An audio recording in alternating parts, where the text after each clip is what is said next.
They're watching, and then suddenly they go Slade, and it was, oh, hee, yippee, they've done it, they've made it. It was one of the highlights of our career.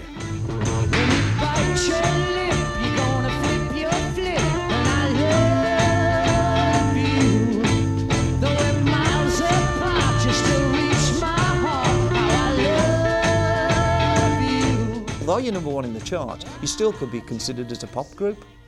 You're still not serious, like you're not the Who, the Stones or the Beatles. You're just starting, but you've just had your first big one. This next one's a bit of a stomper, so you can start leaping about a bit and getting the feet on the floor. The songwriting of Noddy Holder and Jim Lee would prove to be the foundation of Slade's success. Had a bit of trouble with the spelling, mind.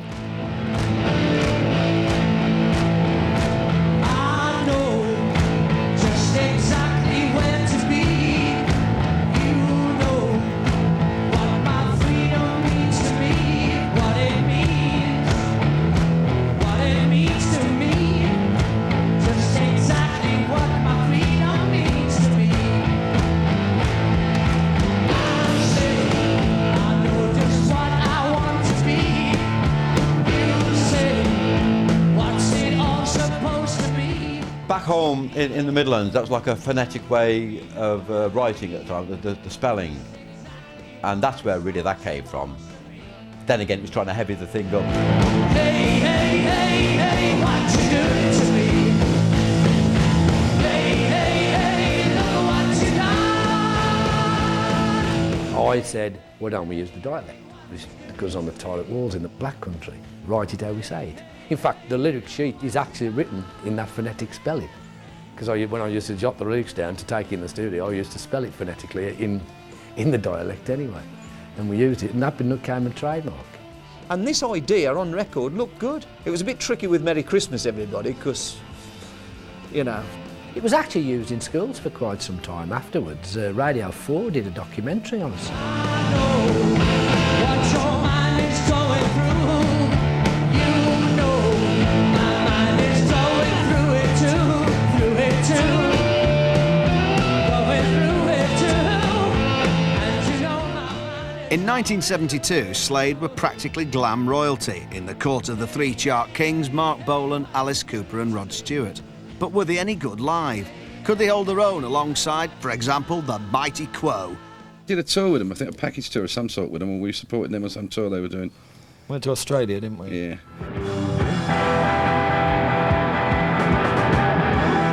Couldn't believe it. I mean, we'd been sort of ruling the roost, and all of a sudden they'd come along and we're supporting them. And it was kind of weird. I don't know how that happened, but the combination of the two bands in one night at one concert was a great combination for the audience. Both bands really sort of got it on. But they were a serious group, you know. I mean, you had to be on the case when you followed Quo. Hear me calling loud. They were having so many hit singles, we kept saying to them, it's not the way, you know, it's too many, you're going to kill yourselves. Well, in fact, I think we were number 1, number 2 and number 3 actually in the charts, a bit like the Beatles, really, in Australia when we went there. Because nobody ever went to Australia. It was like the world. It took forever to get there, you know. I also would like to welcome not only Slade, but Caravan, Status Quo, and also special guest stars, Linda's Fun. Chaz had decided they had a huge hit in Australia at that time, and he needed to go to Sydney.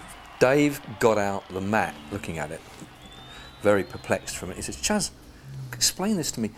We're going to Los Angeles, and then we're going to go all the way back to Sydney. And Chaz looked at him, gets hold of the atlas, bends it round into a circle. He said, Dave, the world is round. You just go round the other way. It's a globe, Dave. Sheer spinal tap, wonderful stuff. At the moment, it's all down to having a good time, you know, it's partying music. And dressing casual. Solid. Dressing very casual like I am. Chart success turned Slade into unlikely pin-ups, and the more they earned, the better they looked.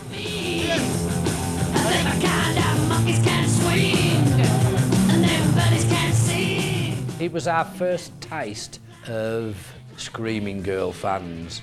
God knows why we got screamers in. I mean, we weren't the prettiest band going by any stretch of the imagination. I gather they did the sex, drugs and the rock and roll. I don't know, I wasn't there. But I feel as if they didn't.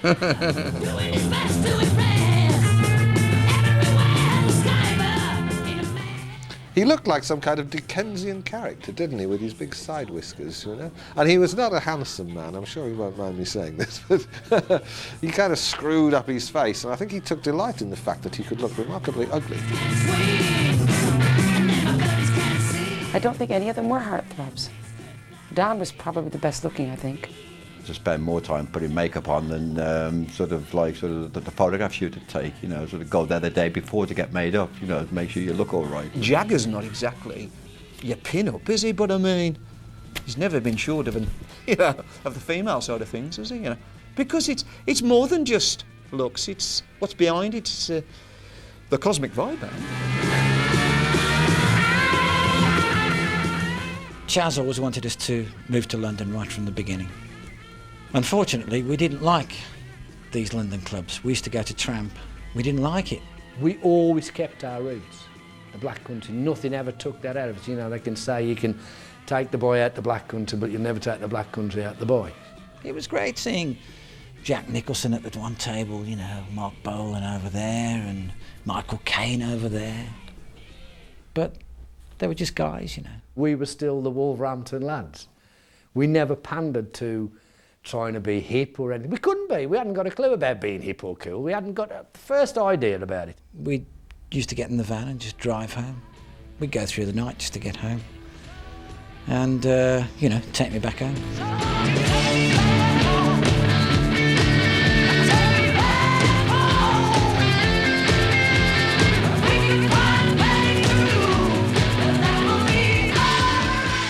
We played the Lincoln Festival. All the press were there because they were saying this is the reason why drugs and youth are going together. Ban festivals, stop all these mass meetings. We went on there and we were booed on. Well, get off. This so-called hip, cool audience, one thought, well, what's this band doing on this festival, you know? These have had hit records. You know, why should they be on this hip festival? And I thought, we'll show you, bastards. And after the first number, they were all up on their feet.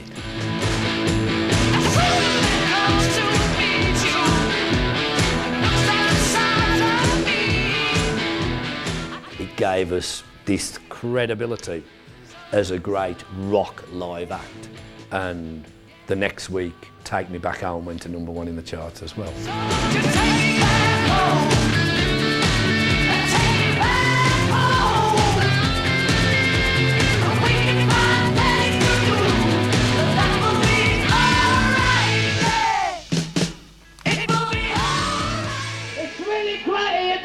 In the rain and everything, and we want everybody to get off really right from the start. Yeah! Yeah! I don't want to drink my whiskey like you do. I don't need to spend my money, but still do. The title from Mama We're All Crazy came from the Lincoln Festival, because I was sort of shouting to them, we're all crazy now and all this business. And we were actually singing My, we're all crazy now. We're not singing Mama, we're all crazy now at all. My, we're all crazy now. And Chaz thought we were saying Mama. He said, well, play Mama again. What you want about Mama?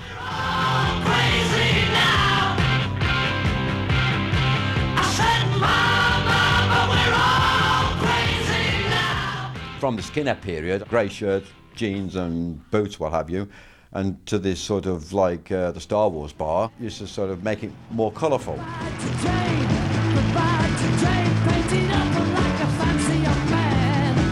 She's a queen, can't you see what I mean? She's a queen, see, she's a queen, and I know she's alright. I say you're so young, you're so young. I can remember Noddy in the famous mirrored hat and the driving force of the music. I mean, it really was music that made you feel great. I used to stand in the middle of the stage and these huge beams of light used to come out of the hat and it looked like absolutely phenomenal. And I could move the hat around and light all the audience up with this hat with mirrors.